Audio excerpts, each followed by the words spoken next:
இயேசு கிறிஸ்து இந்த உலகத்தில் எதற்காக வந்தார் என்பதை அறியவே இவைகளை உங்களுக்கு சொல்லுகிறேன். சத்தியத்தை குறித்து சாட்சி கொடுக்க நான் பிறந்தேன், இதற்காகவே இந்த உலகத்தில் வந்தேன். யோவான் 18:37 எழுதியிருக்கிறது.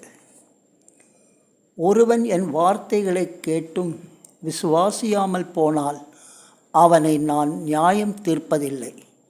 நான் உலகத்தை நியாயம் தீர்க்க வராமல் உலகத்தை இரட்சிக்க வந்தேன் என்றார். யோவான் 12:47 எழுதியிருக்கிறதே. இயேசு காணாதவர்கள் காணும்படியாகவும் காண்கிறவர்கள் குருடராகும்படியாகவும் நியாயத்தீர்ப்புக்கு நான் இந்த உலகத்தில் வந்தேன் என்றார்.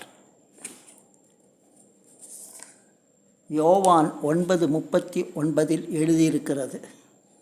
உலகத்தை ஆக்கினைக்குள்ளாக்க தீர்க்கும்படி தேவன் தம்முடைய குமாரனை உலகத்தில் அனுப்பாமல் அவராலே உலகம் இரட்சிக்கப்படுவதற்காகவே அவரை அனுப்பினார் என்றார்.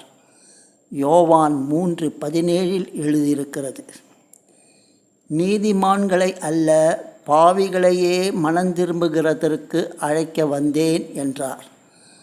லூக்கா 5:32 மனுஷகுமாரன் ஊழியம் கொள்ளும்படி வராமல் ஊழியம் செய்யவும் அநேகரை மீட்கும் பொருளாக தம்முடைய ஜீவனை கொடுக்கவும் வந்தேன் என்றார். மார்க்கு 10:45 எழுதியிருக்கிறது.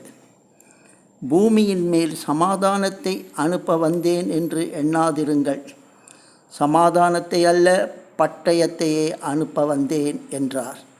மத்தேயு 10:37 எழுதியிருக்கிறது. நீதிமான்களை அல்ல, பாவிகளையே மனம் திரும்புகிறதற்கு அழைக்க வந்தேன் என்றார். மத்தேயு 9:13 எழுதியிருக்கிறது. நியாயப்பிரமாணத்தை ஆனாலும் தீர்க்க தரிசனங்களை ஆனாலும் அழிக்கிறதற்கு வந்தேன் என்று எண்ணிக்கொள்ளாதேயுங்கள். அழிக்கிறதற்கு அல்ல, நிறைவேற்றுவதற்கே வந்தேன் என்றார்.